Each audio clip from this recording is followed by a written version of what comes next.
Olá, boa tarde a todos e todas. Eu sou Luciana Alcântara, assistente social da Oncologia Pediátrica do Instituto Nacional de Câncer José Alencar Gomes da Silva. É um prazer estar aqui hoje e gostaria inicialmente de elogiar o trabalho do colega que apresentou anteriormente. Boa parte da discussão que ele trouxe tem a ver com a minha apresentação, porque, na verdade, o que eu trago para a reflexão de todos aqui é a perspectiva social do tratamento. Na verdade, nós lidamos com crianças e adolescentes no INCA cometidos por câncer, e muitos deles sem condições socioeconômicas para dar continuidade ao seu tratamento. Então, o caso que eu trago hoje é um caso específico de recusa do tratamento diante de aspectos religiosos e muito também a partir da realidade de um adolescente de 14 anos que já tinha uma realidade marcada pela pobreza e foi acometido por osteosarcoma de tíbia, que é um tipo de câncer que tem como procedimento protocolar a amputação do membro. Então, eu vou passar um pouquinho a apresentação, já que o tempo é curto e o caso é longo. Então, eu acho que é interessante priorizar os aspectos principais e que fazem desse caso um aspecto tão especial a ser referenciado aqui hoje. Eu venho falar do menino Moisés. O menino Moisés é um nome fictício, claro, por conta da preservação da identidade do paciente. É um adolescente de 14 anos, acometido por osteosarcoma de tíbia e tratado no INCA, Instituto Nacional de Câncer.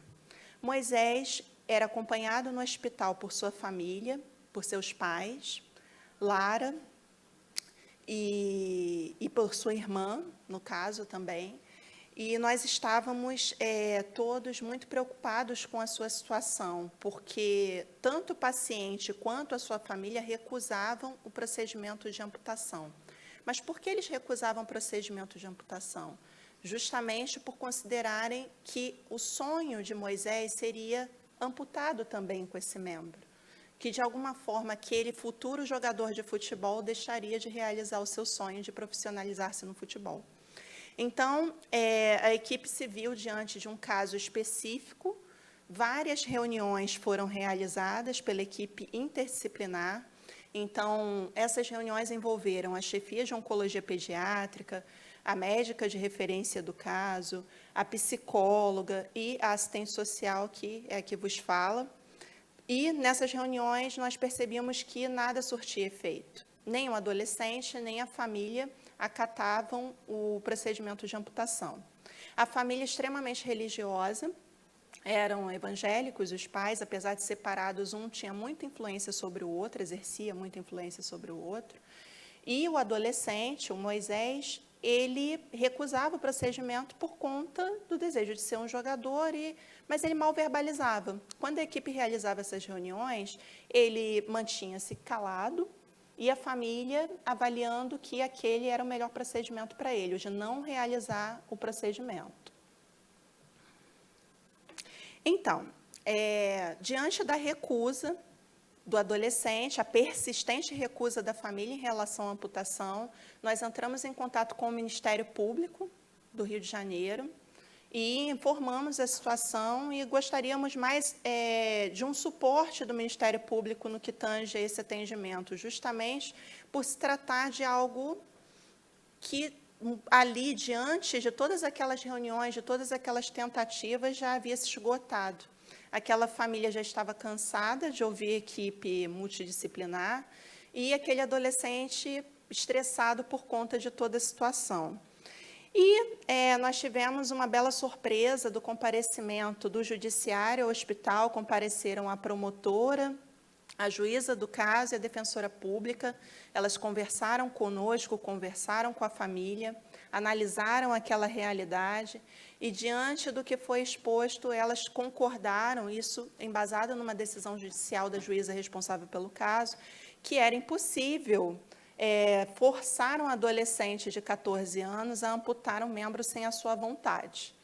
Então, inclusive, uma outra juíza foi convocada a participar da análise do caso, inclusive sendo professora da juíza que estava à frente, propriamente dito, no caso propriamente dito.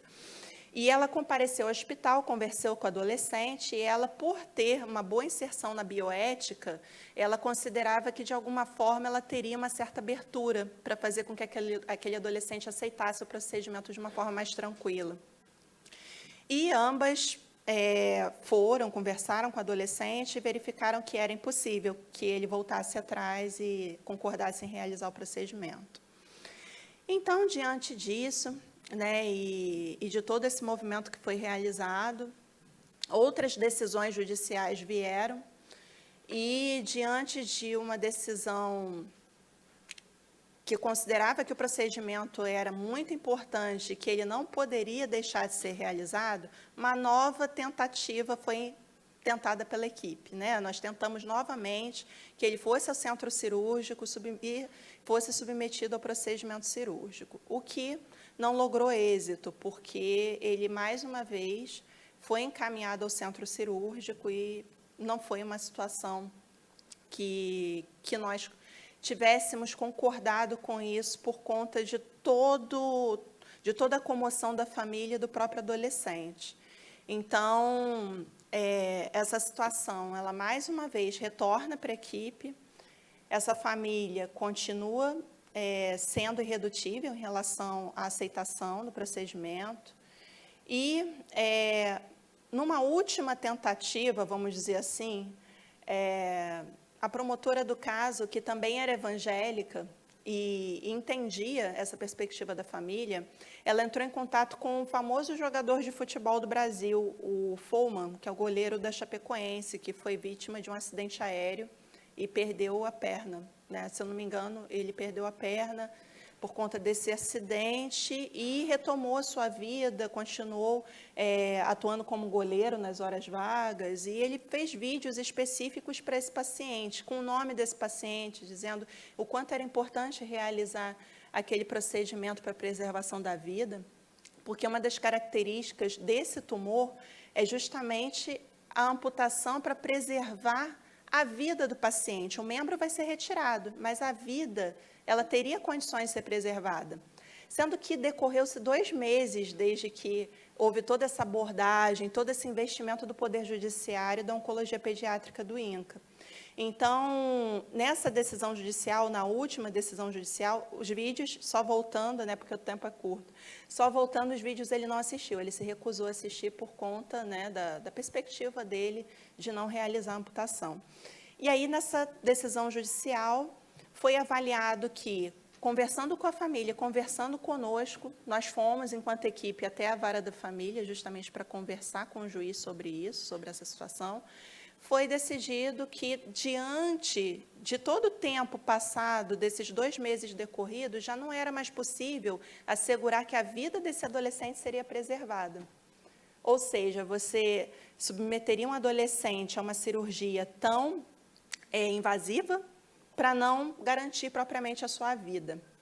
Então, nós fomos a favor de que ele não realizasse o procedimento, então, decorridos esses 2 meses, a família foi ouvida também, e nós chegamos à conclusão ali, naquele momento, de que ele poderia ser acompanhado ambulatorialmente, sabendo que, diante da comorbidade que ele apresentava, o óbito era algo quase certo. Doutora Luciana, temos 1 minuto só. Ok, vou resumir.